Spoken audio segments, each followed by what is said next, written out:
Je me tenais devant notre petit immeuble de Montreuil, les mains tremblantes, en regardant la voiture qui avait été la mienne, ma liberté, être offerte comme un cadeau à elle, la mère de mon mari. Les clés ont glissé de la main de mon mari avec une indifférence si froide que c'était comme si j'étais invisible. Mon cœur s'est brisé dans l'air glacial de l'automne, et je n'ai pas lutté. Aujourd'hui, je vais vous raconter quelque chose que je n'aurais jamais pensé partager. Et si, ne serait-ce qu'une seconde, cela vous semble familier. Je vous demande seulement d'aimer cette vidéo et de vous abonner. Cela m'aidera à continuer d'ouvrir mon cœur. Je m'appelle Martine, et pendant 67 ans, j'ai cru comprendre ce que signifiait l'amour. Je pensais que le sacrifice était synonyme de dévotion. Je pensais qu'en donnant tout ce que j'avais, mon argent, mon temps, mon âme même, je gagnerais le respect que je désirais si désespérément de la part des personnes qui étaient censées m'aimer le plus. Je me suis trompée sur tant de choses, mais j'avais raison sur un point. Je méritais mieux. Chaque matin, depuis 15 ans, ma routine était devenue un cycle flou de services matinaux au bistrot de l'Horloge sur le boulevard de Sébastopol et de longues nuits seules dans notre appartement faiblement éclairé à Montreuil. L'odeur de café un peu trop cuit et de graillon s'accrochait à mon uniforme comme une seconde peau, se mêlant à l'odeur de renfermer des rêves oubliés qui semblaient s'infiltrer des murs mêmes de notre logement exigu.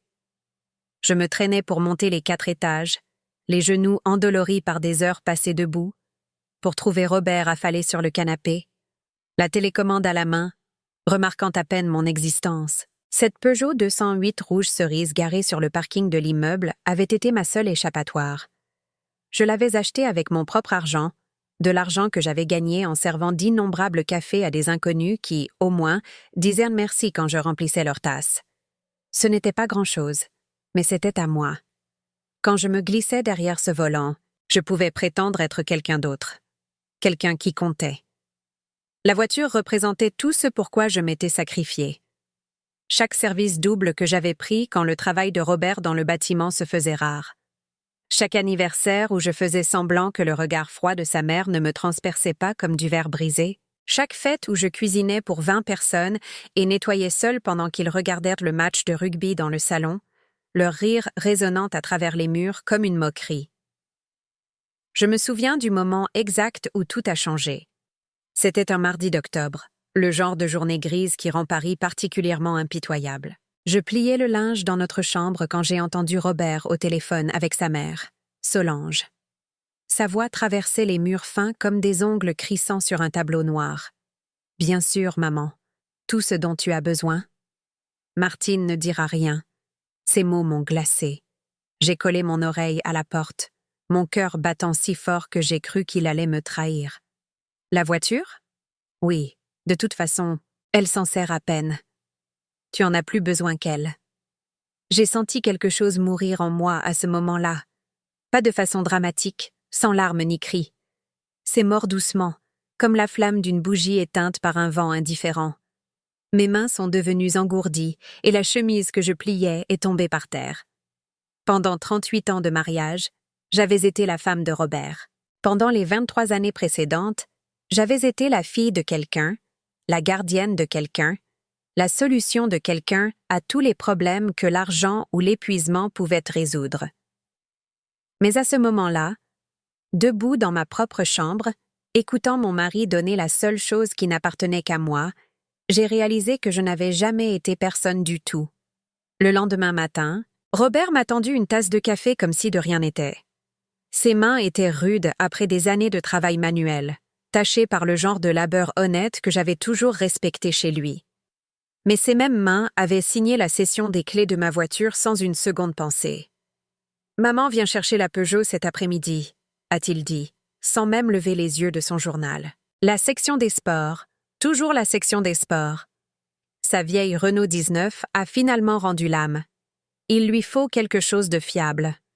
J'ai fixé la vapeur qui s'élevait de ma tasse de café, la regardant se dissiper en rien.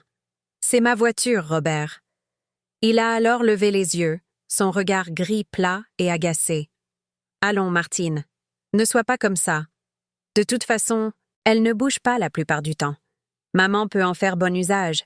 Je l'utilise pour aller au travail. Je l'utilise pour faire les courses. Je l'utilise pour... Tu peux prendre le bus. » Son ton était final, méprisant. Le même ton qu'il utilisait pour me dire que nous ne pouvions pas nous permettre des vacances, ou de nouveaux vêtements, ou quoi que ce soit qui pourrait me rendre heureuse. « Maman, c'est la famille. La famille avant tout. La famille avant tout. » Ces mots avaient été la bande-son de toute ma vie d'adulte. Ils justifiaient chaque sacrifice, chaque protestation ravalée, chaque moment où mes propres besoins étaient mis de côté pour le bien supérieur de maintenir la paix avec Solange et ses exigences sans fin. Je veux que vous compreniez quelque chose à propos de Solange. Elle n'était pas seulement une belle-mère difficile, elle était une architecte de la manipulation, une maîtresse dans l'art de la culpabilité et du contrôle. À 79 ans, elle avait perfectionné l'art d'obtenir ce qu'elle voulait, tout en vous faisant sentir égoïste, ne serait-ce que de penser à dire non. Quand Robert et moi nous sommes mariés, j'ai tellement essayé de gagner son approbation. Je cuisinais ses plats préférés, je me souvenais de son anniversaire, j'envoyais des fleurs pour la fête des mères. Mais rien n'était jamais assez. Ma blanquette était trop liquide. Mes fleurs n'étaient pas de la bonne couleur. Ma simple présence dans la vie de son fils était un inconvénient qu'elle endurait avec des soupirs théâtraux et des commentaires acerbes. « Robert était si indépendant avant de te rencontrer », disait-elle avec un doux sourire qui n'atteignait jamais ses yeux. « Maintenant, il a besoin d'une permission pour tout. » Au fil des ans, j'ai appris à ravaler mes réponses. J'ai appris à me mordre la langue quand elle critiquait ma cuisine, mes vêtements, mon travail, mon existence même. J'ai appris à hocher la tête et à sourire quand elle racontait des histoires élaborées sur à quel point la vie de Robert était meilleure avant moi. J'ai appris à disparaître en moi-même jusqu'à ce que je ne sois presque plus là du tout. Mais la voiture, c'était censé être différent. La voiture était à moi. Cet après-midi-là, j'ai regardé depuis notre fenêtre du 4e étage Solange examiner la Peugeot comme si elle l'achetait chez un concessionnaire. Elle a passé ses doigts sur le capot, a vérifié les pneus, a regardé à travers les vitres avec l'œil critique de quelqu'un à qui on n'avait jamais dit non de toute sa vie. Robert se tenait à côté d'elle comme un chiot enthousiaste, les mains dans les poches, se balançant d'avant en arrière sur ses talons. Quand elle a hoché la tête en signe d'approbation, il a réellement souri. Je ne me souvenais pas de la dernière fois qu'il m'avait souri comme ça. 20 minutes plus tard, ma voiture était partie. 20 minutes et 36 mois de mensualité de crédit, d'assurance, de carte grise et de réparation ne signifiaient rien. Solange est partie au volant de ma Liberté rouge cerise et Robert lui a fait un signe d'adieu comme s'il venait de résoudre tous les problèmes du monde. Cette nuit-là, j'étais allongée dans mon lit, fixant le plafond pendant que Robert ronflait à côté de moi.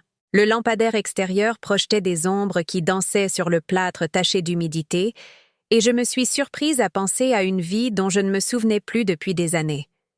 Il s'appelait David Dubois, et il y a 30 ans, il m'avait aimée d'une manière qui me faisait sentir belle. Nous nous étions rencontrés à la fac, tous les deux en lettres, tous les deux rêvant de vie plus grande que ce que nos circonstances semblèrent permettre. Il m'écrivait des poèmes sur des serviettes en papier pendant nos pauses au café de l'université. Il me disait que j'avais des yeux qui pouvaient tenir des conversations entières sans dire un mot. Mais David était patient, gentil et stable, et d'une certaine manière, cela semblait trop facile. Quand Robert est arrivé avec ses mains rudes, son assurance désinvolte et ses promesses d'aventure, j'ai choisi le feu plutôt que la chaleur. J'ai choisi l'homme qui me donnait l'impression de devoir mériter son amour au lieu de celui qui le donnait librement. David a déménagé à Lyon après la fac. Nous avons perdu le contact comme les gens le faisaient avant que les réseaux sociaux ne rendent tout permanent. Parfois, dans des moments calmes au fil des ans, je me demandais ce qu'il était devenu. Je me demandais s'il se souvenait de la fille que j'étais, celle qui riait facilement, qui rêvait en grand et qui croyait mériter d'être chérie, la fille qui n'aurait jamais laissé personne prendre sa voiture. 3 jours après que Solange soit partie avec ma Peugeot, je marchais vers l'arrêt de bus sous la pluie froide d'octobre quand mon téléphone a vibré. Un SMS de notre fille, Sophie. « Maman, tu peux aider pour les frais de scolarité d'Emma? On est un peu juste ce mois-ci. » Emma était notre petite fille, la fille de 15 ans de Sophie qui reconnaissait à peine mon existence quand je venais leur rendre visite. Sophie était notre aînée, 34 ans et persuadée en permanence que le monde lui devait quelque chose qu'il ne lui avait pas livré. Son mari, Julien, travaillait sporadiquement comme graphiste indépendant, ce qui signifiait qu'ils étaient toujours entre deux projets et avaient toujours besoin d'aide. Je leur avais déjà donné 800 € ce mois-là. Mon salaire du bistrot couvrait à peine mes propres dépenses, mais d'une manière ou d'une autre, je trouvais toujours un moyen d'aider quand ils appelaient. Parce que la famille, avant tout. Debout à cet arrêt de bus, l'eau s'infiltrant à travers les trous de mes chaussures, j'ai répondu « Vous avez besoin de combien ?»« Juste 500. On te remboursera le mois prochain. Promis. Le mois prochain. » Il me remboursait « le mois prochain » depuis 7 ans. J'ai calculé rapidement dans ma tête. 500 € signifierait ne manger que des pâtes au beurre pendant les 2 semaines suivantes et sauter à nouveau mon traitement pour l'hypertension.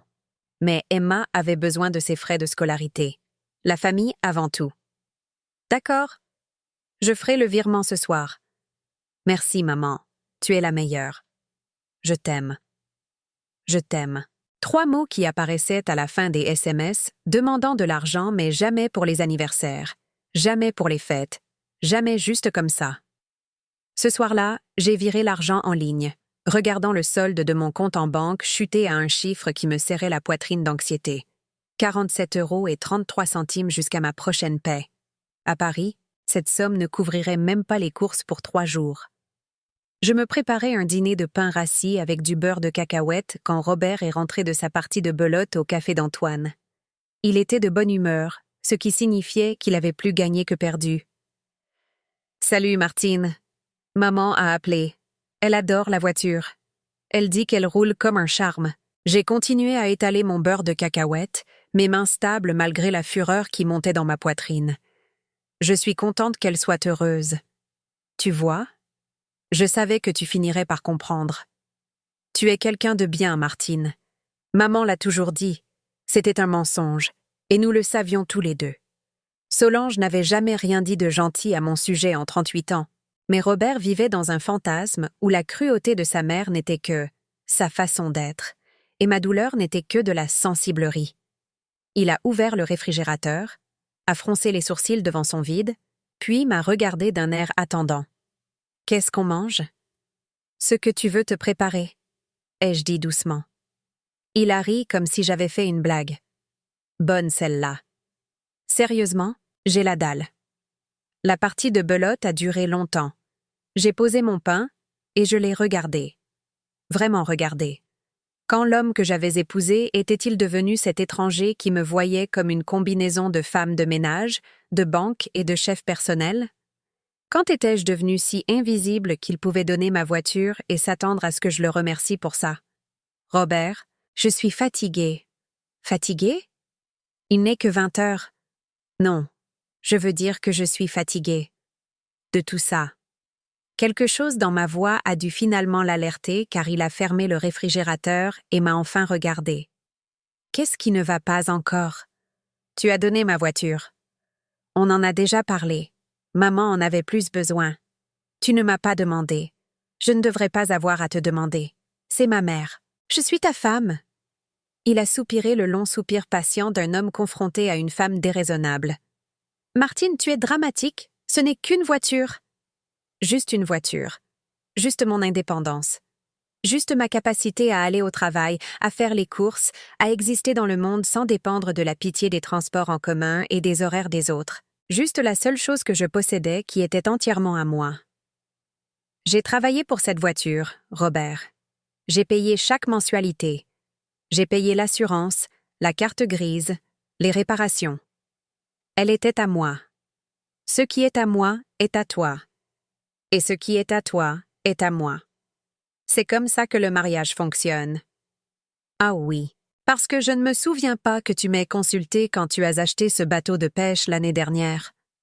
Je ne me souviens pas que tu aies demandé mon avis quand tu as prêté 3 000 € à ton frère Joey pour son opportunité commerciale que nous n'avons jamais revue. Le visage de Robert s'est assombri. C'est différent. En quoi est-ce différent? Parce que Joey, c'est la famille, et le bateau, c'est quelque chose que j'apprécie. Maman avait besoin d'un moyen de transport. Tu es égoïste. Égoïste. Le mot m'a frappé comme un coup physique. Après des décennies de sacrifices, Après avoir tout donné aux autres, j'étais égoïste de vouloir garder un petit morceau de ma propre vie intacte. J'ai fini mon sandwich au beurre de cacahuète en silence, pendant que Robert fouillait dans le congélateur, finissant par opter pour une pizza surgelée qui coûtait plus que ce que j'avais budgété pour la nourriture de toute la semaine. Il l'a fait chauffer, l'a mangée en regardant la télévision et a laissé l'assiette sale sur la table basse pour que je la nettoie plus tard. Cette nuit-là, allongée dans mon lit à côté de lui, j'ai pris une décision qui me terrifiait plus que tout ce que j'avais jamais envisagé. J'allais retrouver David Dubois. Il m'a fallu 3 jours de recherche sur Facebook pendant mes pauses au bistrot, mais je l'ai trouvé. Professeur David Dubois, professeur de littérature à l'Université de Lyon. Sa photo de profil montrait un homme aux yeux bienveillants derrière des lunettes à monture métallique, des fils d'argent parsemant ses cheveux noirs d'une manière qui le rendait distingué plutôt que vieux. Il était marié. Depuis 25 ans, selon ses photos. Sa femme était une petite femme élégante qui souriait comme si elle le pensait vraiment. Ils avaient 2 filles qui avaient l'air heureuses, confiantes et aimées. Sur chaque photo, son bras était autour de quelqu'un, les tenant près de lui, protecteur et fier. Pendant un instant, je me suis sentie stupide. À quoi pensais-je? Que je pouvais contacter un homme à qui je n'avais pas parlé depuis 3 décennies et d'une manière ou d'une autre, retrouver quelque chose qui n'avait probablement jamais existé, de la façon dont je m'en souvenais. Mais ensuite, j'ai vu une publication qu'il avait partagée d'une revue littéraire. Un poème sur les secondes chances, les chemins non empruntés, et le courage nécessaire pour changer de cap quand on réalise qu'on a marché dans la mauvaise direction. Mes mains tremblaient tandis que je tapais un simple message. « Salut David, c'est Martine Lambert, Martine Valois de la fac. J'espère que tu vas bien. J'ai pensé aux vieux amis ces derniers temps et je me demandais comment la vie t'avait traité. J'ai fixé le message pendant 20 minutes avant de cliquer sur envoyer. Puis j'ai fermé Facebook, j'ai fini mon service et j'ai essayé de prétendre que je n'avais pas juste fait quelque chose qui ressemblait à un saut dans le vide. Il a répondu le lendemain. « Martine! Quelle merveilleuse surprise! Je pense à nos années de fac plus souvent que je ne le devrais probablement. La vie a été bonne avec moi, bien que pas toujours facile. J'adorerais entendre parler de ton parcours. Tu es toujours à Paris? Nous avons commencé à échanger des messages. Pas quotidiennement, pas intensément. Juste la correspondance douce entre 2 personnes redécouvrant une amitié que le temps avait enterrée. Il m'a parlé de sa carrière, de ses filles, de son amour pour l'enseignement. Il m'a posé des questions sur ma vie avec un intérêt sincère. Le genre d'attention que je ne me souvenais pas avoir reçu de qui que ce soit depuis des années. Je me suis surprise à attendre ces messages d'une manière qui semblait dangereuse et merveilleuse. Quand il écrivait sur un livre qu'il lisait ou un voyage qu'il avait fait avec sa famille, je me sentais connectée à quelque chose de plus grand que ma petite existence grise. Quand il me demandait comment s'était passée ma journée, quels étaient mes rêves, mes pensées, je me souvenais que j'étais quelqu'un qui valait la peine qu'on lui pose ces questions. 3 semaines après le début de notre correspondance, il a écrit quelque chose qui m'a fait pleurer dans les toilettes du bistrot. Je me souviens avoir pensé que tu avais le plus beau rire. Il commençait dans tes yeux avant d'atteindre ta voix. J'espère que tu ris toujours comme ça. Je n'avais pas ri, vraiment ri, depuis si longtemps que je ne me souvenais plus de ce que cela faisait. La même semaine, Sophie a appelé avec une autre demande. Maman, je sais que je viens de demander de l'aide pour l'école d'Emma, mais notre voiture est tombée en panne et on a besoin de 800 € pour les réparations. Julien a un gros projet qui arrive, donc on pourra certainement te rembourser cette fois-ci. J'étais dans la file d'attente à l'épicerie, calculant si je pouvais me permettre à la fois le lait et le pain cette semaine-là. Sophie, je n'ai pas 800 €. Allez, maman, je sais que tu as des économies. Elle avait raison. J'avais des économies. 11 000 € que j'avais amassés en 15 ans. En cachant 20 € par-ci, 50 € par-là de mon salaire du bistrot. C'était mon fonds d'urgence, ma couverture de sécurité, mon billet pour la liberté si jamais je trouvais le courage de l'utiliser. Cet argent n'est pas pourquoi. Ta famille? Maman, on est désespéré. Emma doit aller à l'école, je dois aller au travail. On ne demande pas la charité, juste un prêt. Mais c'était la charité. Et nous le savions toutes les deux. tout comme les 500 € du mois précédent qu'ils n'avaient pas mentionné remboursés, tout comme les 3 000 que je leur avais donnés pendant l'été pour des dépenses imprévues, tout comme les innombrables petites sommes qui disparaissèrent dans leur vie sans laisser de traces. Je virerai 500 ce soir, ai-je finalement dit. Mais c'est tout ce que je peux faire pour le moment. 500 ne couvriront pas les réparations, maman. Le garagiste a dit « 500, c'est ce que j'ai, Sophie. » Il y a eu une pause, le genre de silence froid qui ressemblait à de la déception se cristallisant à l'autre bout du fil. « Très bien. Je suppose qu'on se débrouillera pour le reste. Merci pour ce que tu peux faire. » La ligne est devenue silencieuse, me laissant debout dans l'allée du supermarché avec un panier contenant une brique de lait et une miche de pain, avec l'impression d'avoir échoué à un test que je ne savais pas que je passais. Ce soir-là, j'ai viré les 500 € et j'ai regardé mon fonds d'urgence diminuer à nouveau. David m'avait envoyé un message plus tôt à propos d'un magnifique coucher de soleil qu'il avait vu en se promenant près de chez lui à Lyon. Et je me suis surprise à souhaiter pouvoir le voir aussi. Quand avais-je prêté attention à un coucher de soleil pour la dernière fois? Quand avais-je fait quelque chose pour la dernière fois simplement parce que cela m'apportait de la joie? Je commençais à comprendre que la joie n'était pas quelque chose que ma famille associait à moi. J'étais Martine le distributeur automatique, Martine la femme de ménage, Martine le bouche-trou qui maintenait la vie de tout le monde en état de marche tout en disparaissant un peu plus chaque jour. Mais David se souvenait d'une fille qui riait de tout son corps, qui rêvait de voyager sur tous les continents, qui croyait que la littérature pouvait sauver le monde. Dans ses messages, j'entrevoyais des bribes de qui j'étais, et il était surprenant de réaliser à quel point je m'étais perdue. 2 mois après que Solange soit partie avec ma voiture, je me suis retrouvée à nouveau à l'arrêt de bus sous la pluie, attendant le bus qui me mènerait à mon travail de serveuse de café pour des inconnus. Mon téléphone a vibré avec une autre demande, cette fois de notre fils Michel. « Salut maman, tu peux garder les enfants ce week-end? » Lisa et moi avons besoin d'une pause. On les dépose vendredi soir. Michel et Lisa vivaient dans une belle maison en banlieue qu'ils avaient achetée avec l'aide de l'héritage de Robert à la mort de son père. Ils conduisaient des SUV assortis et prenaient des vacances dans des endroits que je ne pouvais même pas me permettre de visiter en rêve. Mais d'une manière ou d'une autre, ils avaient toujours besoin de services de babysitting quand ils voulaient du temps pour eux.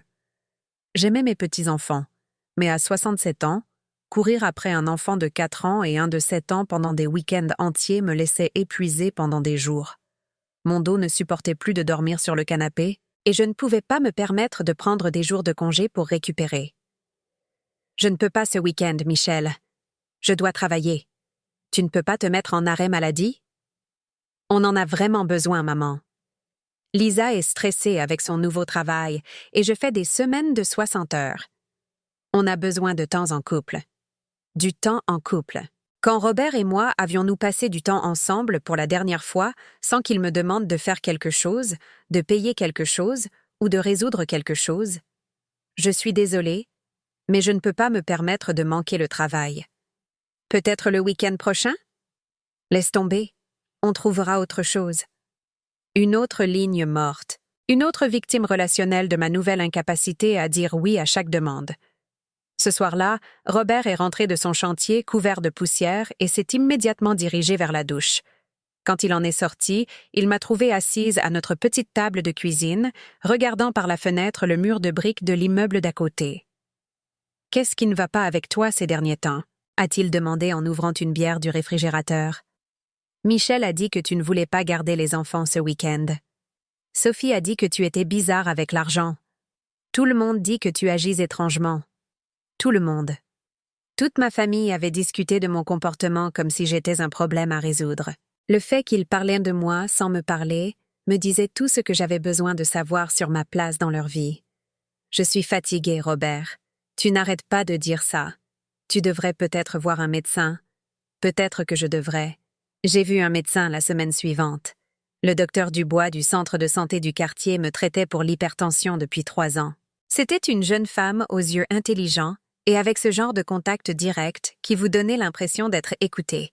« Votre tension artérielle est pire », a-t-elle dit en vérifiant son dossier. « Prenez-vous vos médicaments? Quand je peux me le permettre. » Elle a levé les yeux brusquement. « Martine, ce n'est pas une option. Vous risquez un AVC, une crise cardiaque? C'est sérieux. Je sais que c'est sérieux. Mais parfois, je dois choisir entre les médicaments et la nourriture. Parfois, je dois choisir entre les médicaments et aider ma famille. Votre famille devrait vouloir que vous preniez soin de votre santé. J'ai ri, mais il n'y avait pas d'humour là-dedans. Ma famille veut que je prenne soin d'eux. Ma santé est ma responsabilité. Le docteur Dubois a posé son stylo et m'a regardé avec inquiétude. Martine, que se passe-t-il à la maison? Vous semblez différente, plus triste. Personne ne m'avait posé cette question depuis des décennies. Quand quelqu'un avait-il remarqué pour la dernière fois que j'étais triste? Quand quelqu'un s'en était-il soucié assez pour le demander? Je lui ai parlé de la voiture, des demandes d'argent constantes, du sentiment d'être invisible dans ma propre vie. Elle a écouté sans jugement, hochant parfois la tête, n'interrompant jamais. « Depuis combien de temps n'avez-vous rien fait juste pour vous ?»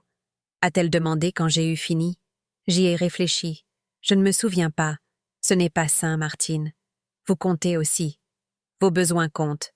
Votre bonheur compte. En rentrant de la clinique, j'ai appelé David. Nous étions passés à des appels téléphoniques occasionnels, et entendre sa voix me donnait toujours l'impression d'entrer dans la lumière du soleil. « Martine, tu as l'air contrariée. » Qu'est-ce qui ne va pas? Je lui ai parlé de la visite chez le médecin, des demandes incessantes de ma famille, du sentiment de disparaître petit à petit. Il a écouté comme il l'avait fait à la fac, avec une attention totale, faisant de petits bruits de compréhension et de soutien. « Tu te souviens, a-t-il finalement dit, de ce cours de poésie que nous avons suivi en dernière année? Le professeur nous avait demandé d'écrire sur ce que nous regretterions le plus si nous mourions demain. Je me souviens. Tu avais écrit sur le fait de ne pas voir les aurores boréales, de ne pas voyager en Bretagne d'où ta grand-mère était originaire, de ne pas écrire le roman que tu portais dans ta tête. J'avais oublié ces rêves si complètement que c'était comme entendre parler de la vie d'une autre personne. « Et toi, qu'avais-tu écrit ?» ai-je demandé. J'avais écrit sur le fait de ne pas t'avoir dit que je t'aimais. Les mots ont flotté dans l'air entre nous pendant un long moment. Je me suis assise lourdement sur un banc devant la clinique, mes jambes devenant soudainement instables. David. Je n'essaie pas de compliquer ta vie, Martine. Je sais que tu es mariée. Je suis mariée aussi, et j'aime ma femme. Mais je veux que tu saches qu'il y a 30 ans, tu comptais pour quelqu'un. Tu comptais pour moi. Et d'après ce que tu me dis, je ne pense pas que quiconque dans ta vie te le rappelle. Cette nuit-là, je me suis regardée longtemps dans le miroir de la salle de bain. La femme qui me regardait en retour était une étrangère. Des cheveux gris tirés en une queue de cheval pratique, des rides profondes autour des yeux, des épaules courbées par des années à porter un poids invisible. Quand étais-je devenue cette personne? Quand avais-je cessé de compter pour moi-même? J'ai pris une décision qui semblait à la fois terrifiante et inévitable. J'allais commencer à dire non. L'occasion s'est présentée plus tôt que prévu. Robert a annoncé que sa mère avait besoin d'aide pour nettoyer son garage, et il avait proposé mes services pour tout le week-end. Je ne peux pas, ai-je dit simplement. Comment ça, tu ne peux pas? Je veux dire que je ne peux pas le faire. J'ai d'autres projets. Quel projet? Je n'avais pas de projet concret, mais ce n'était pas la question. Mes projets. Robert m'a dévisagé comme si j'avais commencé à parler une langue étrangère. Maman t'attend. C'est important pour elle. Alors tu peux l'aider à nettoyer le garage. Je dois travailler samedi. Tu le sais. Alors elle peut engager quelqu'un. Engager quelqu'un? Martine, qu'est-ce qui te prend? Maman, c'est la famille. On aide la famille. On aide la famille quand ça t'arrange. J'aide la famille tout le temps, que ce soit pratique pour moi ou non. Cette fois, je ne peux pas. Il était en colère maintenant, son visage rougissant comme il le faisait quand il se sentait défié. Tu es ridicule. Ce n'est qu'un week-end. C'est tous les week-ends. C'est chaque appel téléphonique, chaque demande, chaque urgence qui devient d'une manière ou d'une autre ma responsabilité à résoudre. C'est ce que fait la famille, Martine. C'est à ça que ressemble l'amour. Non, Robert. C'est à ça que ressemble l'exploitation. Le mot a résonné entre nous comme une gifle. Je ne l'avais jamais utilisé auparavant, jamais même pensé à voix haute, mais une fois prononcé, je ne pouvais pas le reprendre. L'exploitation? Tu es sérieuse? Tout ce que je fais, c'est pour cette famille. Je me tue au travail. Je subviens à tes besoins. Tu travailles pour toi, Robert. Tu subviens à tes propres besoins. Et ensuite, tu donnes ma voiture parce que ta mère pense qu'elle la mérite plus que moi. Mon Dieu, on en revient encore à la voiture? On n'a jamais quitté la voiture, Robert. La voiture, c'est tout. La voiture, c'est moi qui ne compte pas. La voiture, c'est toi qui prends des décisions sur ma vie sans m'inclure. La voiture, c'est 38 ans de mariage, où je suis censée être reconnaissante pour les miettes de considération que tu me jettes. Il me regardait comme s'il ne m'avait jamais vu auparavant, et j'ai réalisé que c'était probablement vrai. Il ne m'avait jamais vu me défendre. Il ne m'avait jamais vu refuser de plier. Il ne m'avait jamais vu revendiquer un espace pour mes propres besoins. Je ne sais pas ce qui te prend ces derniers temps, a-t-il finalement dit. Mais ça ne me plaît pas. Je me fiche que ça te plaise ou non. Cette nuit-là, Robert a dormi sur le canapé. Le matin, il est parti travailler sans me parler. J'ai fait mon propre café et je me suis assise à la table de la cuisine, ressentant quelque chose que je n'avais pas connu depuis des décennies, la fierté. J'ai appelé Solange moi-même et je lui ai dit que je ne viendrais pas nettoyer son garage. Sa réponse a été prévisiblement dramatique. « Martine, je suis une vieille femme. Je ne peux pas faire ce genre de travail moi-même. Alors engagez quelqu'un pour vous aider. Ou demandez à l'un de vos autres fils. Mes autres fils ont des familles à charge. Ils sont occupés. J'ai une famille aussi. Je suis occupée aussi. Tu travailles dans un bistrot. » Le mépris dans sa voix était à couper le souffle. « À quel point peux-tu être occupée? » Assez occupée pour ne pas pouvoir passer mes week-ends à travailler gratuitement dans votre garage. Il y a eu une longue pause, le genre qui précédait habituellement ces attaques les plus dévastatrices. Je me suis préparée. Je ne sais pas ce que Robert voit en toi, a-t-elle finalement dit.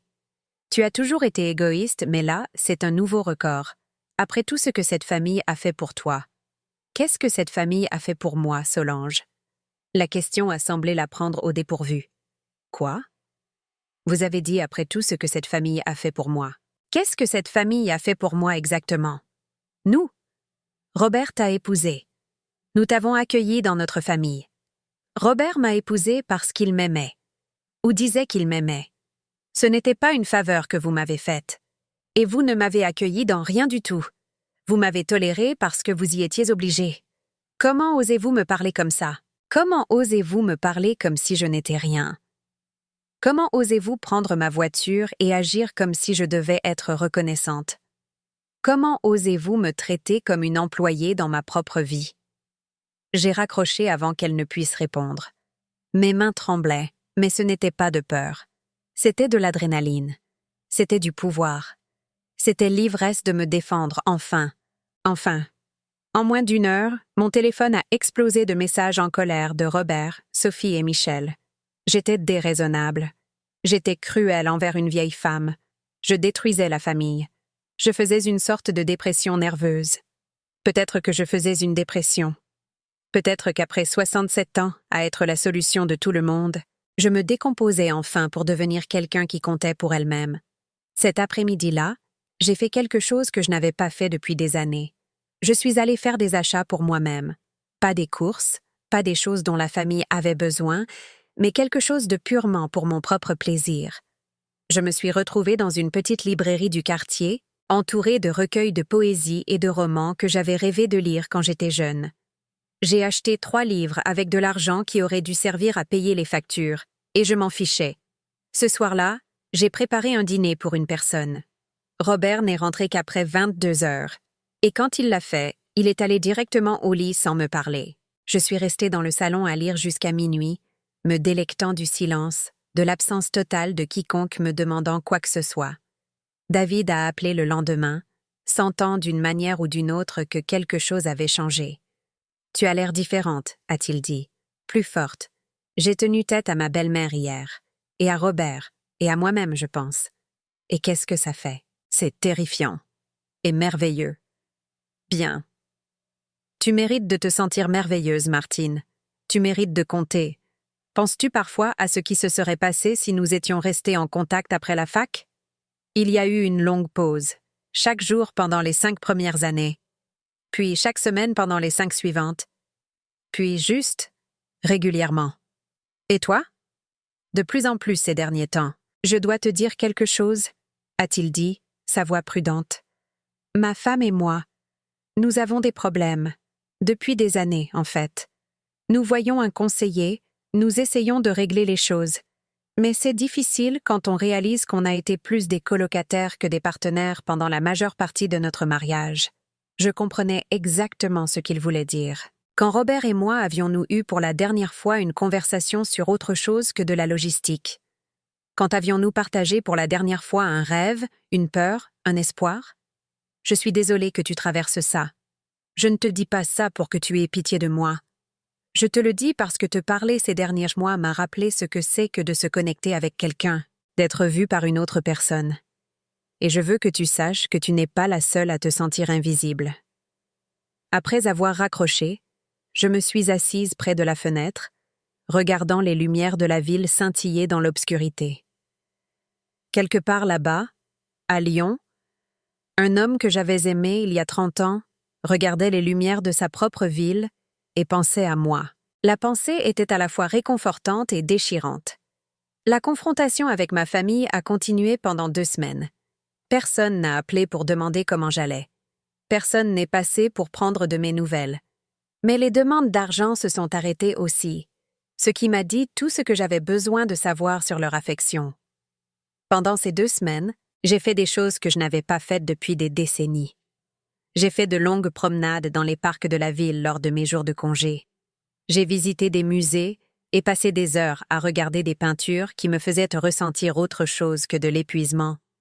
J'ai appelé de vieilles amies avec qui j'avais perdu le contact quand le mariage avait consumé mon identité. L'une de ces amies était Hélène Martin, pas le médecin, mais une femme avec qui j'avais travaillé à mon premier emploi après la fac. Nous ne nous étions pas parlé depuis 15 ans, mais elle s'est souvenue de moi immédiatement. « Martine, mon Dieu, je pensais justement à toi le mois dernier. Comment vas-tu? Nous avons parlé pendant 2 heures, rattrapant nos vies. Elle était divorcée, vivait seule, travaillait comme traductrice indépendante. Elle avait l'air heureuse d'une manière qui me rendait envieuse. Je me souviens avoir pensé que tu étais gâchée avec ce mari à toi, a-t-elle dit vers la fin de notre conversation. Tu étais si brillante, si pleine d'idées. Puis tu t'es mariée, et c'est comme si tu t'étais éteinte pour faire de la place à tout le monde. Tu pensais vraiment ça? Chérie, tout le monde le pensait. Mais tu avais l'air heureuse, alors on s'est dit que c'était ton choix. Heureuse. Avais-je été heureuse? Ou avais-je simplement été si occupée à essayer de rendre tout le monde heureux que j'avais oublié de me poser la question? Hélène, puis-je te demander quelque chose? Regrettes-tu parfois d'avoir divorcé? Chaque jour pendant la première année. Mais un matin, je me suis réveillée et j'ai réalisé que je pouvais prendre mon café au lit sans que personne ne se plaigne que j'étais paresseuse. Je pouvais dépenser de l'argent pour des livres sans justifier la dépense. Je pouvais faire des projets sans consulter personne. Et j'ai pensé, voilà ce que c'est que la paix. Cette nuit-là, j'ai de nouveau appelé David. Je crois que je suis en train de retomber amoureuse de toi, ai-je dit sans préambule. Martine. Je sais que c'est compliqué. Je sais que nous sommes tous les deux mariés, que nous essayons tous les deux de comprendre à quoi ressemblera le reste de nos vies. Mais je veux que tu saches que te parler m'a sauvée. Tu m'as rappelé que j'étais quelqu'un digne d'être aimé. Tu es digne d'être aimé. Tu as toujours été digne d'être aimé. Viendras-tu à Paris? La question nous a surpris tous les deux. Je n'avais pas prévu de la poser. Je n'avais pas consciemment décidé que j'étais prête pour cette étape. Mais les mots étaient là, suspendus entre nous comme un pont qu'aucun de nous n'était sûr d'être prêt à traverser. Quand? Bientôt. J'ai besoin de te voir. J'ai besoin de me souvenir de ce que ça fait d'être regardée comme si je comptais. Martine, si je viens à Paris, je sais, ça change tout. Es-tu prête à ce que tout change? J'ai pensé à mon compte en banque vide, à ma famille absente, à mon mari qui dormait sur le canapé plutôt que de s'excuser de m'avoir traitée comme si je n'existais pas. J'ai pensé à la femme dans la librairie qui m'avait regardée avec reconnaissance quand j'avais acheté des livres de poésie, qui avait dit Il n'est jamais trop tard pour recommencer à lire. J'ai pensé au coucher de soleil que David avait décrit à Lyon, celui que je voulais voir de mes propres yeux. Oui, ai-je dit. Je suis prête. Il est arrivé un jeudi de décembre, 3 jours avant Noël. Je l'ai accueilli à l'aéroport, portant une robe que j'avais achetée avec de l'argent que je ne pouvais absolument pas me permettre, me sentant plus nerveuse que je ne l'avais été depuis mes 22 ans. Je l'ai repéré en haut de l'escalator venant de la récupération des bagages, et pendant un instant, j'ai oublié comment respirer. Il ressemblait à l'homme de ses photos Facebook, mais en plus doux, plus réel. Quand il m'a vu, son visage s'est illuminé de ce genre de sourire dont je me souvenais de la fac, celui qui me donnait l'impression d'être la personne la plus intéressante du monde. Martine. Il a dit mon nom comme si c'était de la musique. Salut, David. Nous sommes restés là un moment, 2 personnes d'âge mûr portant des décennies d'histoire, de regrets et d'espoir. Puis il s'est avancé et m'a serré dans ses bras, et je me suis souvenu de ce que c'était que d'être tenu par quelqu'un qui était heureux de me tenir. « Tu es magnifique », a-t-il dit, et je l'ai cru. Nous sommes allés dans un petit café du Marais, le genre d'endroit où nous passions des heures quand nous étions jeunes et que tout semblait possible.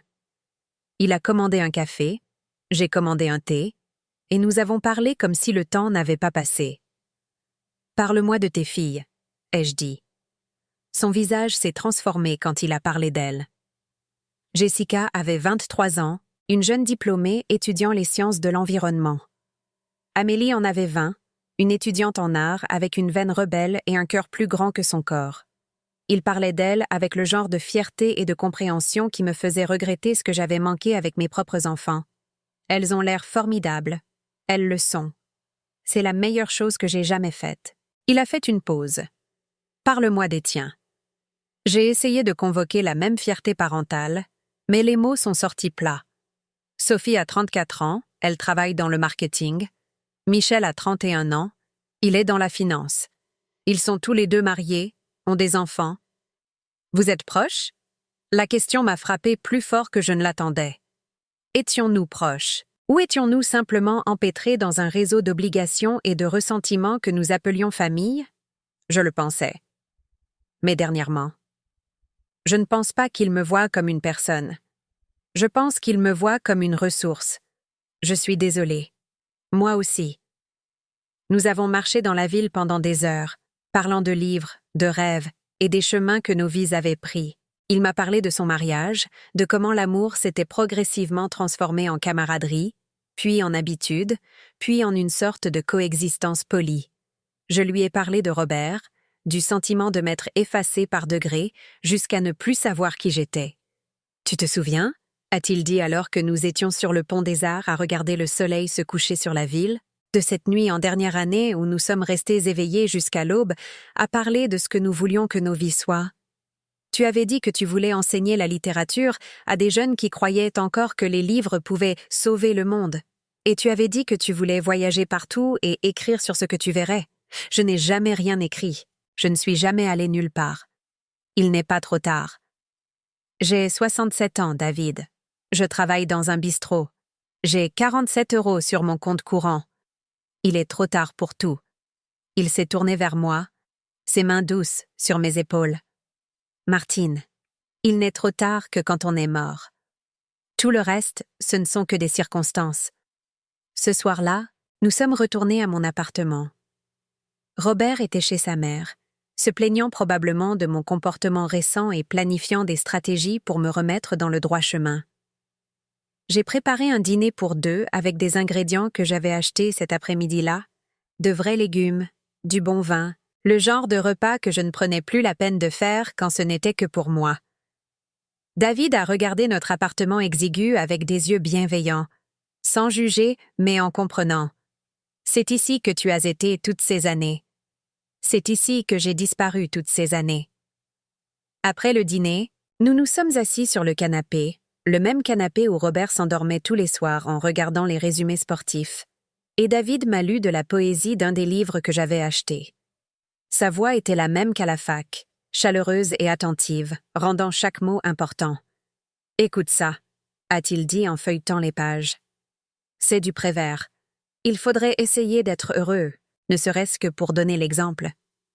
Dis-moi, qu'est-ce que tu comptes faire de ta seule et unique vie, si précieuse et si sauvage? Je me suis mise à pleurer alors. Pas les larmes silencieuses et vaincues que je versais depuis des mois, mais des sanglots profonds et secouants qui venaient d'un endroit que j'avais verrouillé il y a des décennies. Je ne sais pas, ai-je murmuré. Je ne sais pas ce que je compte faire de ma seule et unique vie, si précieuse et si sauvage, parce que je l'ai donnée il y a si longtemps que je ne me souviens plus à quoi elle ressemblait quand elle était à moi. Il m'a tenue pendant que je pleurais, sa main caressant mes cheveux, sa voix murmurant le genre de réconfort que j'avais oublié existait. Elle n'est pas partie, Martine. Elle est juste enterrée. On peut la déterrer. Quand j'ai finalement arrêté de pleurer, il me regardait avec une telle tendresse que j'ai failli recommencer. « Je dois te dire quelque chose », a-t-il dit. « Je quitte ma femme. » Les mots ont flotté dans l'air entre nous. « David, tu ne peux pas prendre ce genre de décision à cause de moi. Nous ne sommes en contact que depuis quelques mois. Je ne la quitte pas à cause de toi. Je la quitte parce que je suis mort depuis 10 ans, et te parler m'a rappelé ce que c'est que d'être en vie. Tu n'as pas causé la fin de mon mariage, Martine. Tu m'as juste montré qu'il était déjà terminé. Qu'est-ce que cela signifie pour nous? Je ne sais pas, peut-être rien, peut-être tout, mais je veux le découvrir, et je veux que tu le découvres avec moi. Il est resté jusqu'à dimanche, 3 jours qui ont ressemblé à une version alternative de ma vie.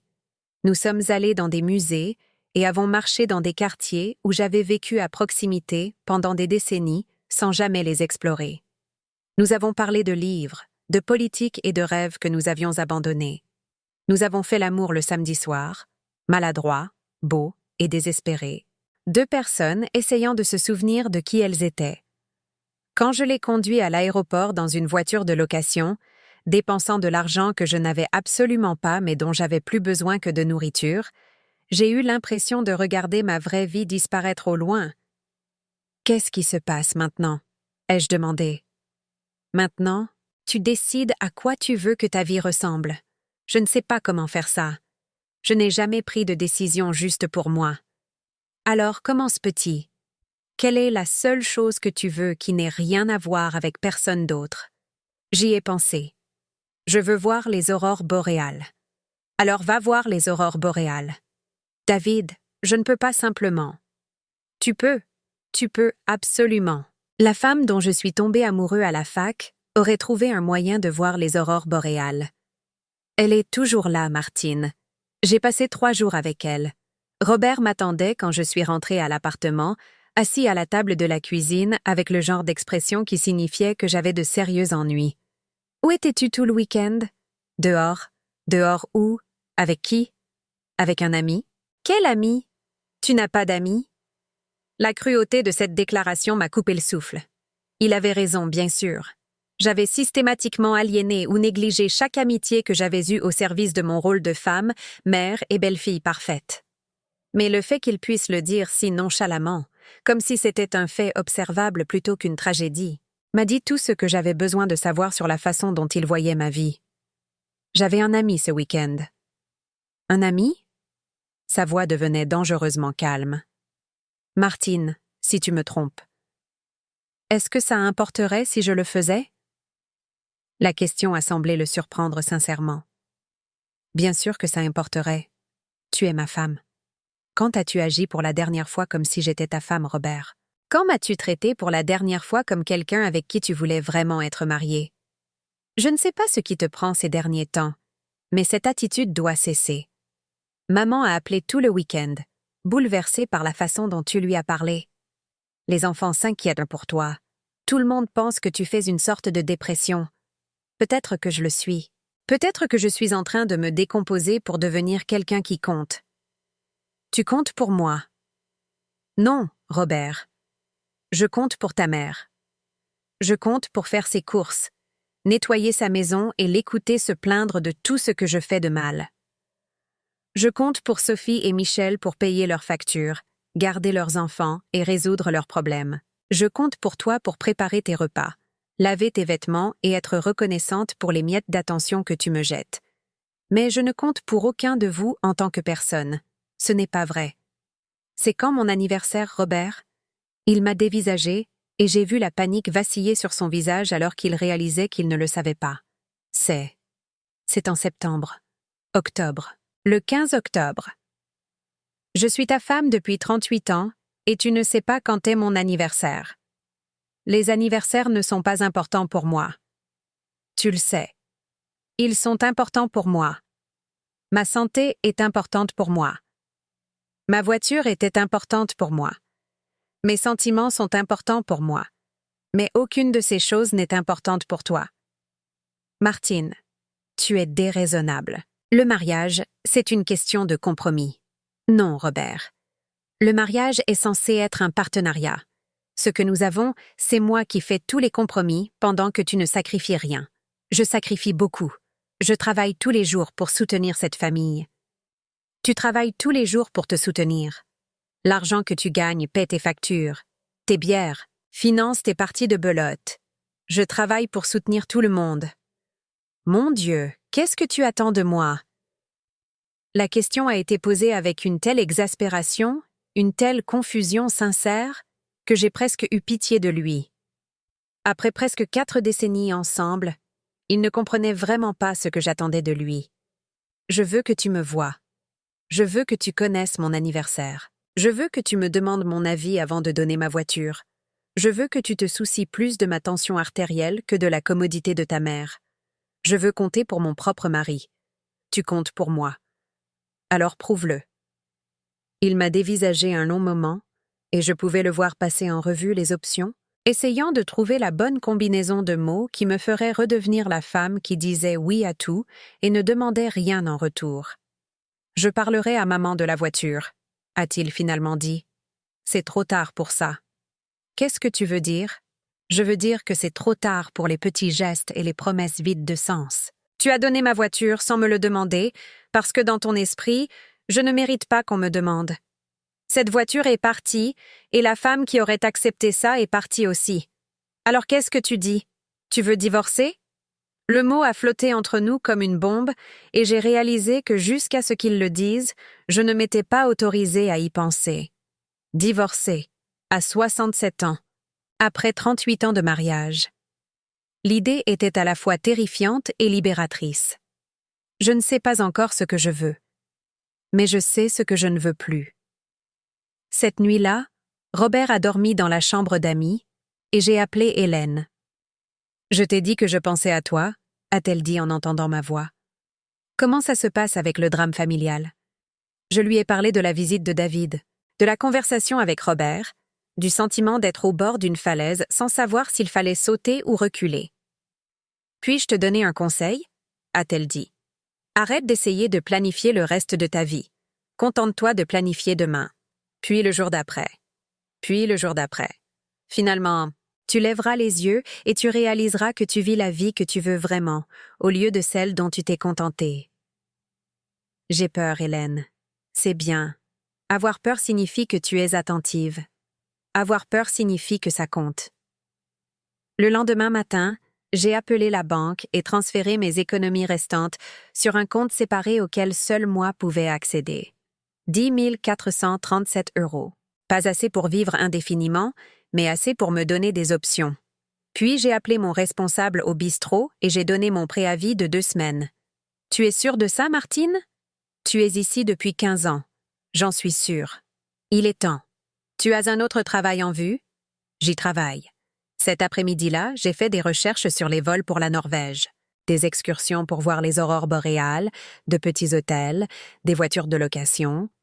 Les prix étaient plus élevés que ceux à quoi je m'attendais, mais pas impossibles. Pas si les voir était la chose la plus importante de ma vie. J'imprimais des informations de voyage quand Robert est rentré du travail. Il a vu les papiers sur la table de la cuisine et les a ramassés sans demander. La Norvège. « Martine, qu'est-ce que c'est? C'est un voyage que je prévois de faire. » « Un voyage? On ne peut pas se permettre un voyage. » « Et la Norvège? En janvier? Tu es folle? Je peux me le permettre. » Et oui, la Norvège en janvier. C'est là que les aurores boréales sont les plus visibles. Les aurores boréales? Mon Dieu, Martine, tu agis comme une adolescente. On est trop vieux pour ce genre de bêtises. Tu es trop vieux. Moi, j'ai exactement le bon âge. Je te l'interdis. Les mots sont sortis de sa bouche automatiquement, comme un réflexe qu'il ne pouvait pas contrôler. Et c'est peut-être ce qu'ils étaient. Peut-être qu'après 38 ans où je demandais la permission pour tout, il ne pouvait pas concevoir que je prenne une décision sans son approbation. Tu me l'interdis. J'ai répété les mots lentement, goûtant leur absurdité. Robert, tu n'as pas à m'interdire de faire quoi que ce soit. Tu n'es pas mon père. Tu n'agis même pas comme mon mari. Je suis ton mari. Et les maris et les femmes prennent des décisions ensemble. Comme tu as pris la décision pour ma voiture avec moi? Son visage a rougi. C'était différent. En quoi c'était différent? Parce que donner la voiture à maman avait du sens. Aller en Norvège pour regarder des lumières dans le ciel est ridicule. C'est ridicule pour toi. Pour moi, c'est nécessaire. Nécessaire pourquoi? Pour me souvenir de qui je suis. Tu es ma femme. Tu es la mère de Sophie et Michel. Tu es la belle-fille de maman. Tu sais exactement qui tu es. Ce sont des relations, Robert. Ce sont des rôles que je joue. Je parle de qui je suis à l'intérieur de ces rôles, de qui j'étais avant ces rôles et de qui je veux être en plus d'eux. Je ne comprends pas ce que tu racontes. Et c'était ça le problème. Après 38 ans ensemble, il ne me comprenait pas du tout. Il n'avait jamais essayé de me comprendre. Il m'avait simplement assigné un ensemble de fonctions et s'attendait à ce que je les remplisse sans plainte ni évolution. Je sais que tu ne comprends pas. C'est ça le problème. Cette semaine-là, j'ai fait plus de changements. J'ai ouvert mon propre compte courant dans une autre banque. J'ai cherché des appartements dans des quartiers où j'avais toujours voulu vivre, mais que je n'avais jamais pensé pouvoir me permettre. J'ai appelé une avocate spécialisée en droit de la famille et pris un rendez-vous. J'ai aussi appelé Sophie et Michel et leur ai demandé de me retrouver pour dîner. Nous n'avions pas été tous ensemble depuis des mois, pas depuis le début de la crise de mon comportement étrange. Nous nous sommes retrouvés dans un petit restaurant italien du quartier, le genre d'endroit familial où les serveurs se souviennent de votre commande et où les enfants du propriétaire font leurs devoirs à des tables d'angle. Sophie est arrivée la première, l'air pressé et consultant constamment son téléphone. Michel est entré 10 minutes plus tard, s'excusant pour la circulation. En les regardant de l'autre côté de la table, j'ai essayé de voir au-delà de ma propre blessure les personnes qu'ils étaient réellement. Sophie avait le menton têtu de Robert et les yeux anxieux de ma mère. Elle travaillait trop, s'inquiétait trop et n'avait jamais appris à demander de l'aide sans se sentir coupable. Michel avait les mains douces de mon père et la posture défensive de Robert. Il essayait de construire une vie qui semblait réussie de l'extérieur, tout en luttant contre des insécurités qu'il ne pouvait pas nommer. C'étaient de bonnes personnes, ai-je réalisé. Imparfaites et égoïstes comme tout le monde, mais pas méchantes. Pas délibérément cruelles. Ils avaient simplement appris à me voir comme une ressource plutôt que comme une personne, et je leur avais enseigné cette dynamique en l'acceptant si longtemps. « Maman, qu'est-ce qui se passe ?» a demandé Sophie après que nous ayons commandé. « Papa dit que tu parles de faire un voyage fou en Norvège. »« Je vais faire un voyage en Norvège. »« Pourquoi ?» a demandé Michel, sincèrement confus. « Qu'est-ce qu'il y a en Norvège ?»« Les aurores boréales. » Ils ont échangé un regard. Le genre de regard qui disait que leur mère était finalement devenue complètement folle.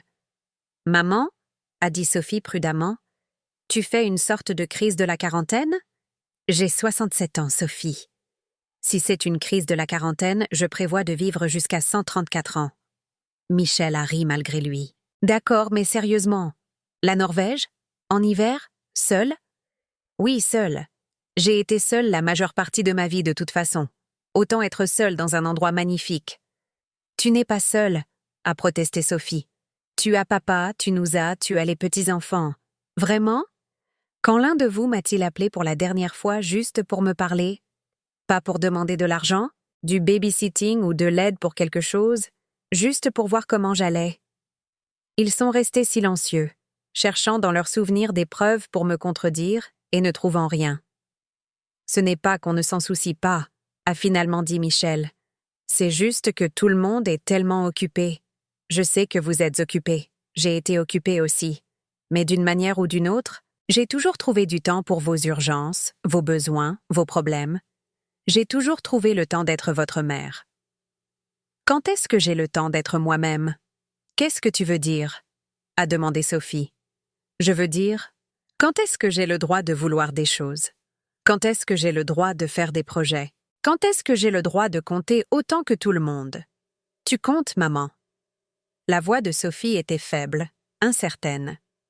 Alors agissez en conséquence. Arrêtez de m'appeler seulement quand vous avez besoin d'argent. Arrêtez de supposer que je garderai les enfants chaque fois que vous voudrez une pause. Arrêtez de parler de moi comme si j'étais un problème à résoudre au lieu d'une personne à comprendre. C'est parce qu'on n'a pas appelé pour ton anniversaire? A demandé Michel. Parce que je suis désolée pour ça. Je l'avais dans mon calendrier, j'ai juste.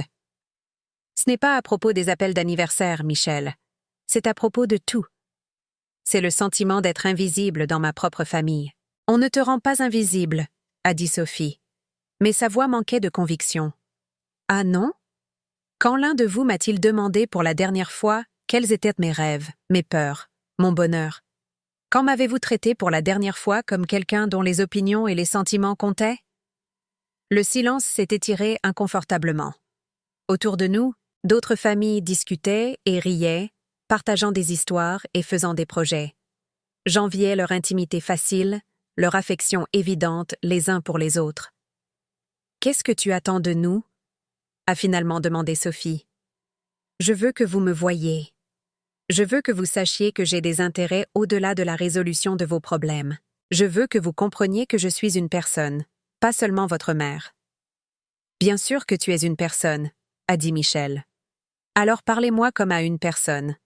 Posez-moi des questions sur des choses autres que ma disponibilité pour aider dans vos vies. Intéressez-vous à mes pensées, mes sentiments, mes expériences. » « D'accord, » a dit Sophie lentement. « De quel genre de choses t'intéresses-tu » La question a été posée maladroitement, comme si elle parlait à une étrangère, et à bien des égards, c'était le cas. Quand avait-elle essayé pour la dernière fois de me connaître en tant qu'individu? J'adore la poésie. Je l'ai toujours aimée, mais j'ai arrêté de la lire parce que personne d'autre dans la famille ne s'y intéressait. J'aime l'art, l'histoire et voyager dans des endroits que je n'ai vus que dans des livres. Je rêve d'écrire un jour, peut-être juste pour moi, peut-être pour d'autres personnes. Je pense à ce que ce serait de vivre dans un endroit complètement différent, de me réinventer entièrement. Ils m'ont dévisagé comme si je parlais une langue étrangère. Je n'en avais aucune idée, a murmuré Sophie. Comment le pourrais-tu? Tu n'as jamais demandé. Mais tu n'as jamais rien dit non plus, a souligné Michel. Tu as raison. Je ne l'ai pas fait. J'ai passé tellement de temps à être celle dont vous aviez besoin que j'ai oublié que j'avais le droit d'être quelqu'un d'autre. La nourriture est arrivée et nous avons mangé dans un silence relatif, chacun perdu dans ses propres pensées.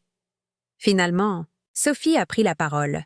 « Maman, à propos de l'argent que nous avons emprunté au fil des ans. » Tu veux dire l'argent que je vous ai donné au fil des ans? Nous avons toujours eu l'intention de te rembourser, mais vous ne l'avez jamais fait. Et après un certain temps, j'ai cessé de m'y attendre. Mais j'ai aussi cessé de pouvoir me le permettre. Tu veux dire que tu ne peux plus nous aider? A demandé Michel, et je pouvais entendre la panique dans sa voix. Je veux dire que je ne vous aiderai plus. Pas comme je l'ai fait. Si vous avez une véritable urgence, nous pourrons en parler. Mais je ne serai plus votre plan de secours pour chaque inconvénient financier. Mais maman, nous dépendons de toi, a dit Sophie. Je sais, et c'est là le problème. Vous dépendez de moi pour l'argent, le babysitting, le soutien émotionnel, pour résoudre des problèmes que vous devriez résoudre vous-même. Vous n'avez jamais eu à être de vrais adultes parce que j'étais toujours là pour vous rattraper quand vous tombiez. Alors tu nous? Coupe les vivres?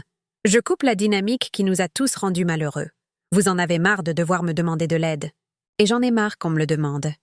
Vous vous sentez coupable d'avoir besoin d'argent, et je me sens invisible sauf quand on a besoin de moi. Aucun de nous n'obtient ce qu'il veut de cette relation. Qu'est-ce que tu veux? A demandé Michel. Je veux que vous appeliez parce que je vous manque, pas parce que vous avez besoin de moi. Je veux des relations avec vous qui ne soient pas basées sur des transactions. Je veux que vous vous intéressiez à ma vie comme je me suis intéressée à la vôtre. Et si on ne peut pas faire ça? La question a flotté dans l'air comme un défi. Sophie me regardait avec quelque chose qui aurait pu être de la peur. et Michel tripotait sa serviette comme un enfant nerveux. Alors nous devrons tous décider quel genre de relation nous pouvons avoir. Nous nous sommes quittés ce soir-là avec des étreintes maladroites et des promesses de réfléchir et de se parler bientôt. Je les ai regardés s'éloigner dans leur voiture chère, retournant à leur maison de banlieue et à leur vie compliquée, et je me suis sentie triste mais sans regret. David a appelé ce soir-là pour prendre des nouvelles. Comment ça s'est passé? Difficile, mais nécessaire. Tu vas bien? J'ai peur. Mais je suis aussi fière de moi. Je leur ai dit la vérité sur ce que je ressentais, même si c'était inconfortable. C'est énorme, Martine. Comment te sens-tu maintenant? Comme si j'avais retenu ma respiration pendant 30 ans et que j'expirais enfin. J'ai quelque chose à te dire, a-t-il dit, sa voix prudente. J'ai dit à Linda que je voulais divorcer. Comment l'a-t-elle pris? À peu près aussi bien que tu pourrais t'y attendre. Il va y avoir des avocats, des discussions sur la garde des filles, et tous les détails désordonnés du dénouement d'un mariage de 25 ans. Mais Martine, pour la première fois en 10 ans, je me sens à nouveau moi-même. Qu'est-ce que cela signifie pour nous? Je ne sais pas, mais je veux le découvrir. Je veux voir où cela nous mène quand nous serons tous les deux libres de le choisir. Après avoir raccroché, je me suis assise près de ma fenêtre, regardant les lumières de la ville et essayant d'imaginer un avenir que je ne m'étais jamais autorisée à rêver. Un avenir où je comptais pour moi-même autant que pour tout le monde. Un avenir où l'amour était un choix plutôt qu'une obligation. Le lendemain, j'ai réservé mon vol pour la Norvège. Le billet était cher, plus que ce que j'avais dépensé pour moi-même en 5 ans. Mais en entrant les informations de ma carte de crédit, j'ai ressenti quelque chose que je n'avais pas connu depuis des décennies, l'excitation. Robert a trouvé l'email de confirmation en utilisant mon ordinateur pour vérifier les résultats sportifs. « Tu l'as vraiment fait », a-t-il dit, debout dans l'embrasure de la porte de la cuisine avec la page imprimée à la main. « Tu as vraiment acheté un billet pour la Norvège. »« Oui, sans en discuter avec moi. »« Tout comme tu as donné ma voiture à ta mère, sans en discuter avec moi. » C'est différent, et tu le sais.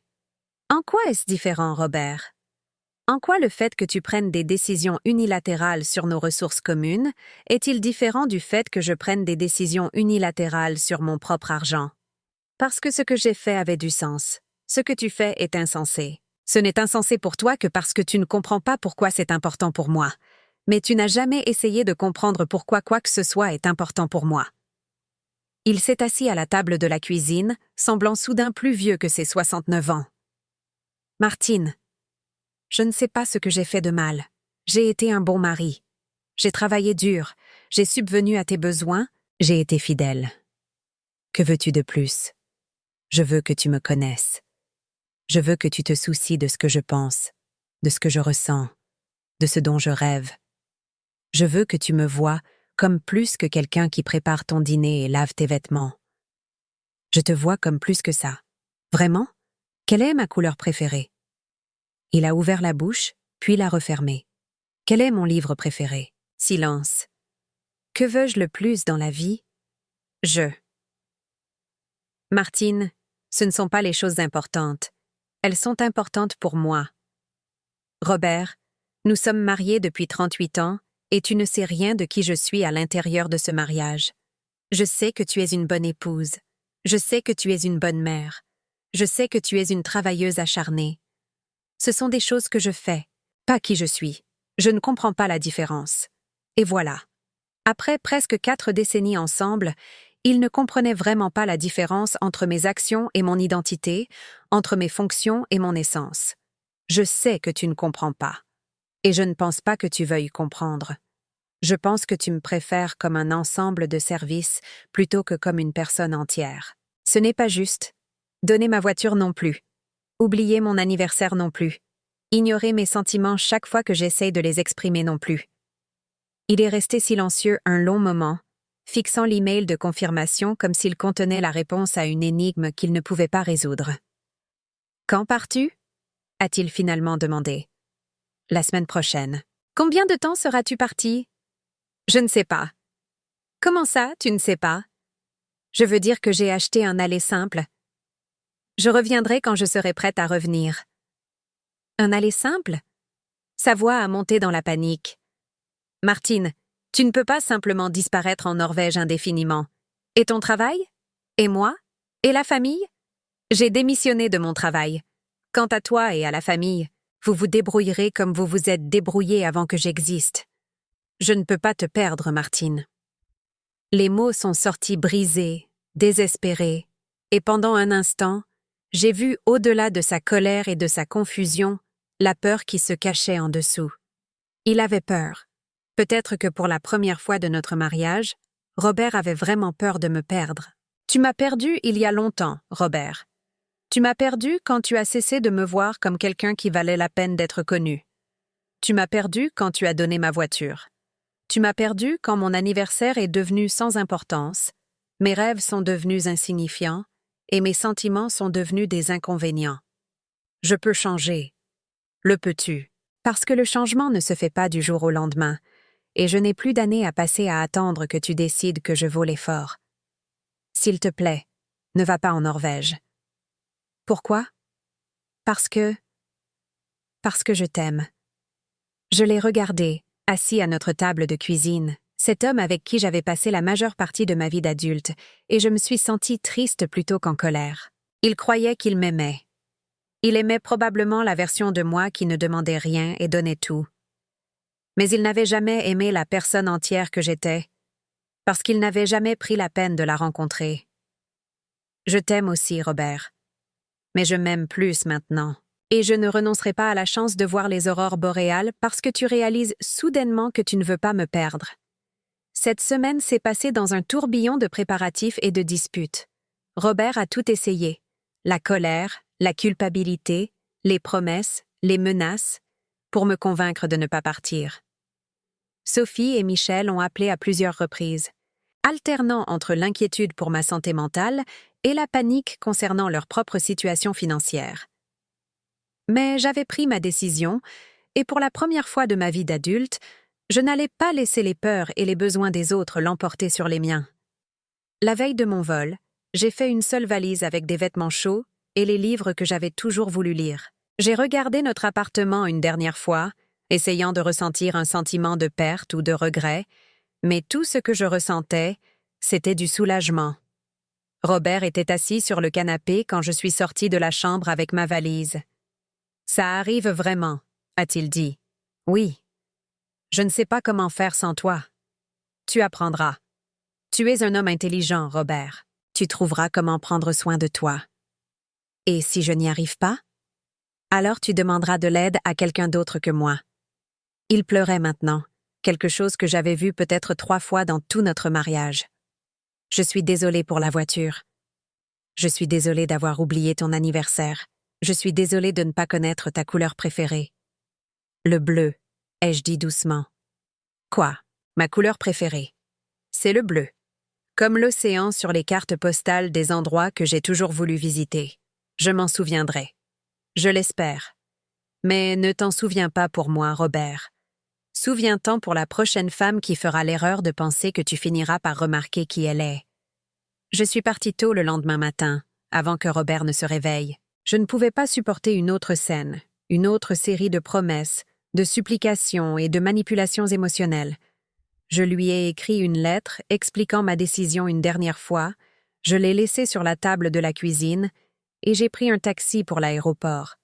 Dans l'avion, alors que Paris disparaissait sous les nuages, j'ai ouvert un de mes livres et j'ai commencé à lire. Pour la première fois depuis des décennies, je n'avais nulle part où aller sinon là où j'étais, personne dont je devais m'occuper sauf moi-même, aucun besoin à considérer sauf les miens. C'était terrifiant.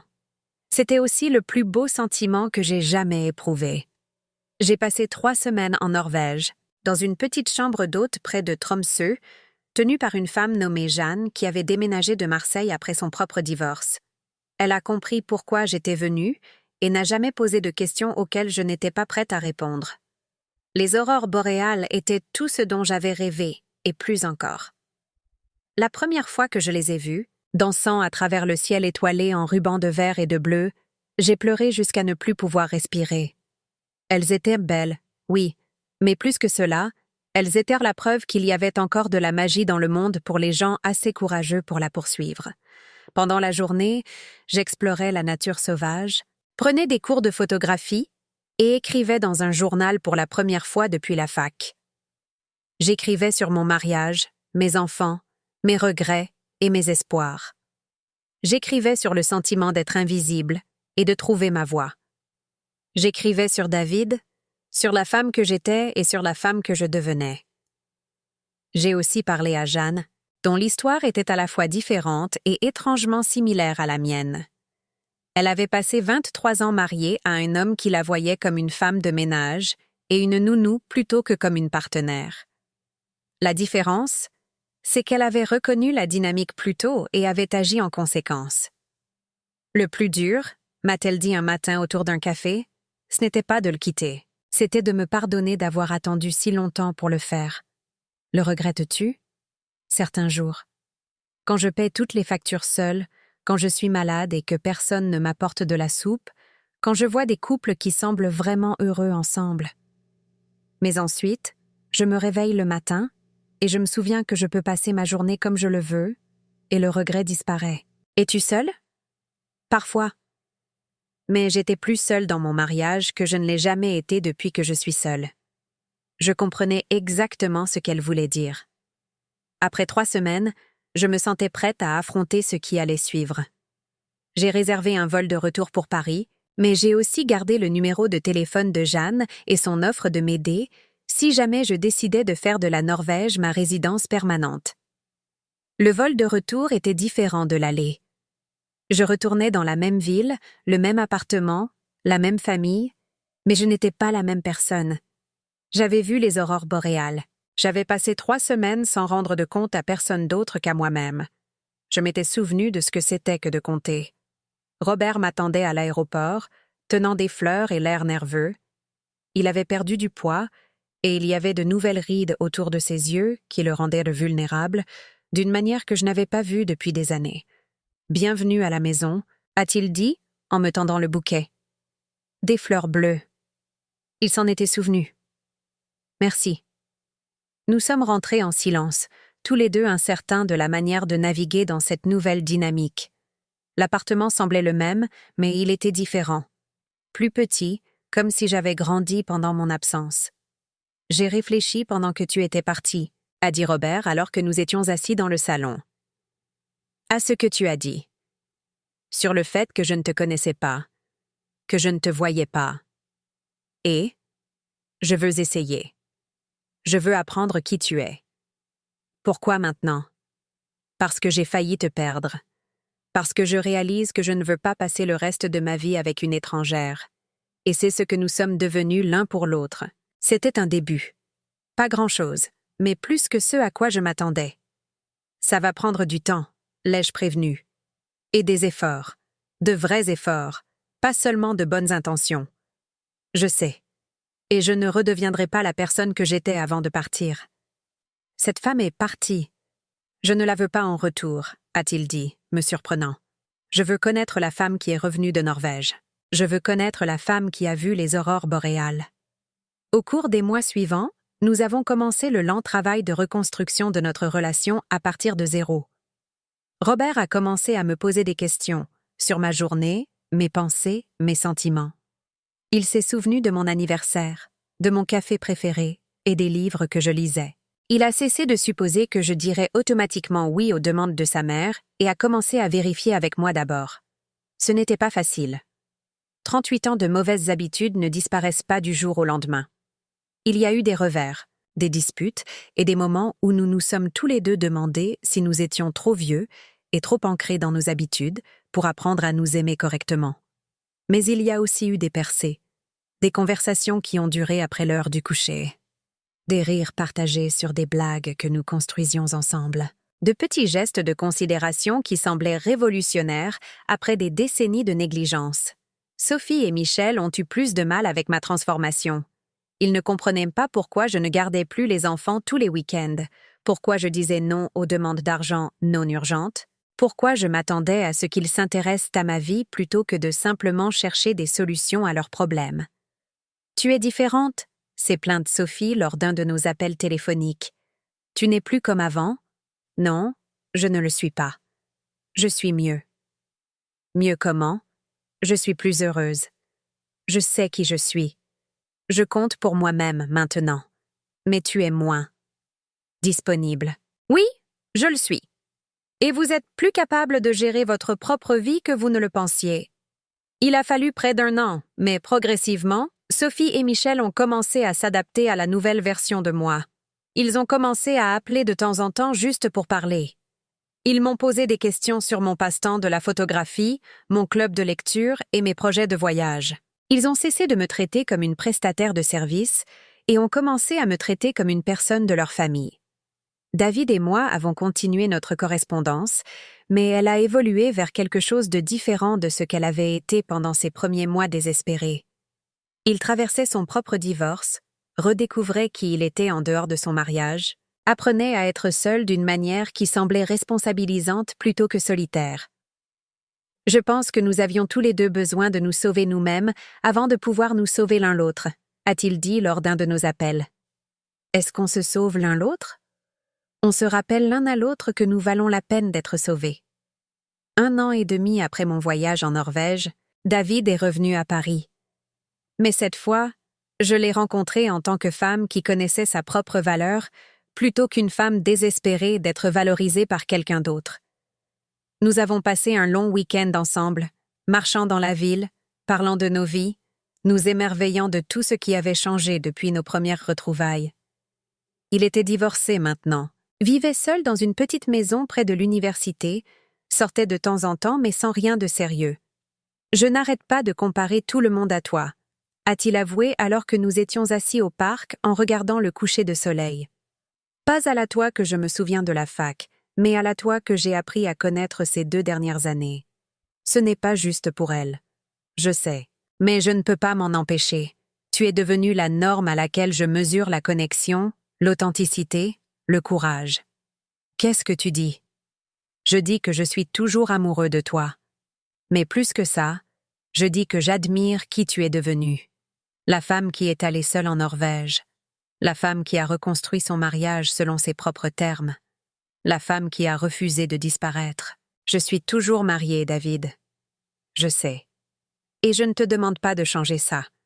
Je te dis juste que t'aimer, même à distance, a fait de moi une meilleure personne. Nous nous sommes embrassés cette nuit-là, debout sur le pont des Arts, où nous nous étions tenus 2 ans plus tôt alors que j'apprenais à peine à me voir comme quelqu'un digne d'être aimé. Mais ce baiser était différent, moins désespéré, plus certain.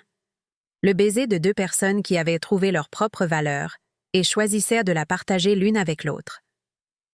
Qu'est-ce qui se passe maintenant? Ai-je demandé. Maintenant, nous continuons à être amis. Nous continuons à soutenir notre croissance mutuelle. Nous continuons à prouver que l'amour ne doit pas toujours signifier la possession. Peux-tu vivre avec ça? Je peux vivre avec ça. La question est, le peux-tu? J'ai pensé à Robert, qui avait passé l'année et demie précédente à apprendre à me voir comme une personne entière. J'ai pensé à la nouvelle intimité fragile que nous avions construite, au respect qu'il me montrait enfin, au partenariat que nous créions lentement. J'ai pensé à David, qui m'aimait complètement mais comprenait que la vie est compliquée et que l'amour n'est pas toujours la seule considération. J'ai pensé à moi-même, enfin libre de faire des choix basés sur ce que je voulais, plutôt que sur ce que tout le monde attendait de moi. Oui, ai-je dit. Je peux vivre avec ça. David est retourné à Lyon le lendemain, et je suis retournée à ma vie à Paris. Mais je portais quelque chose de différent maintenant. La certitude d'être aimée par quelqu'un qui me voyait entièrement, même si les circonstances signifiaient que nous ne pouvions pas être ensemble au sens traditionnel du terme. Robert a remarqué le changement immédiatement. « Tu as l'air heureuse », a-t-il dit. « Plus heureuse que je ne t'ai vue depuis des années.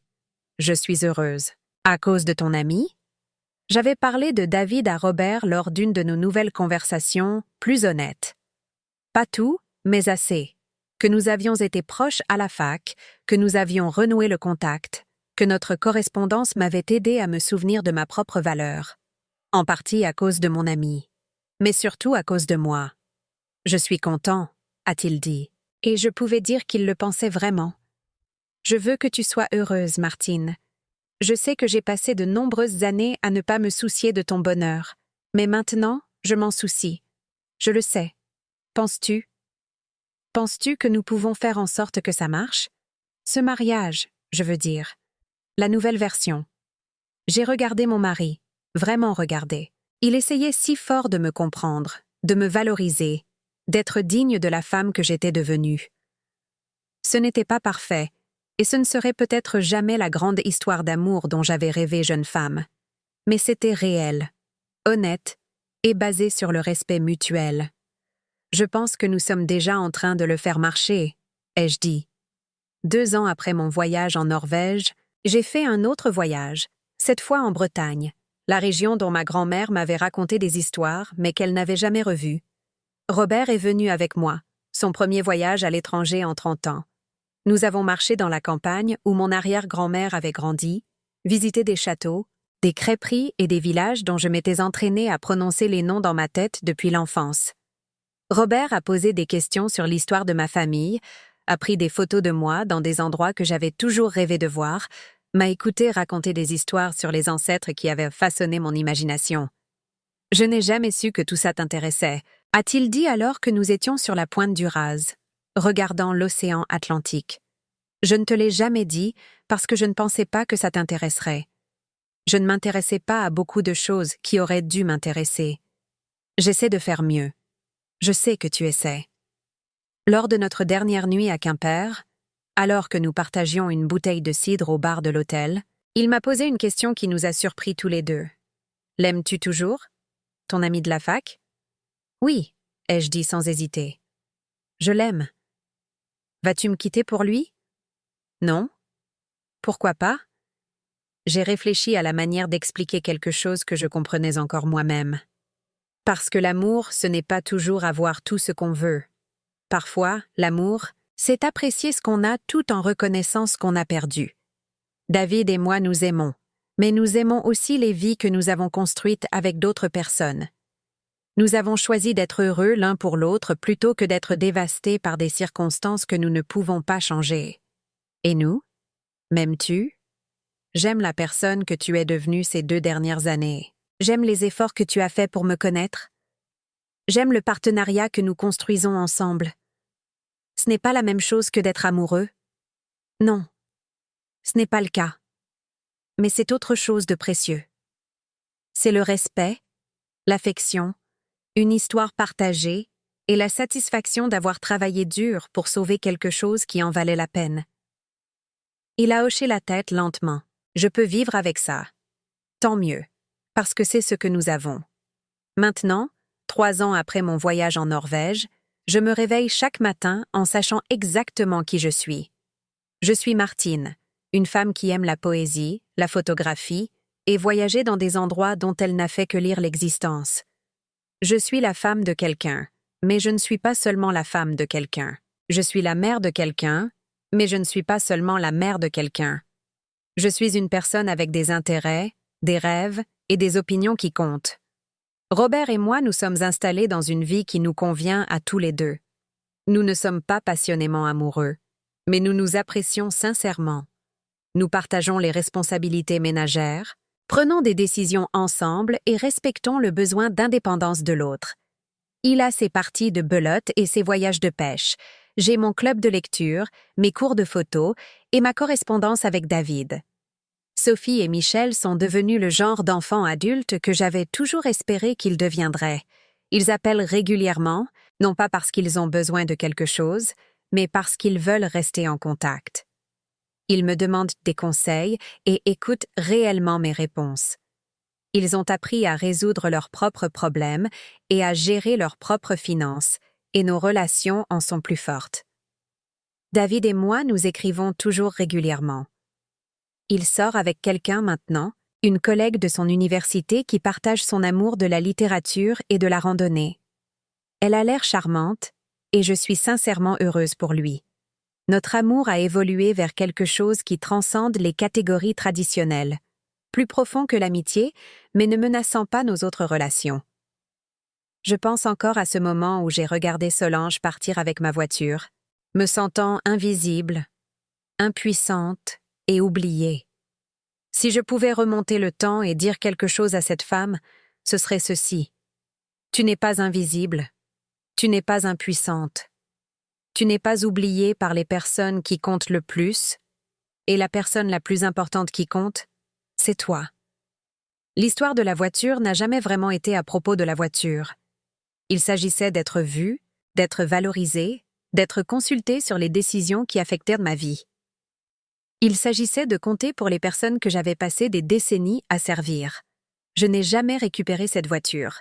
Solange la conduit toujours, bien qu'elle ait 92 ans maintenant, et ne devrait probablement plus conduire du tout. Mais je n'ai plus besoin de cette voiture.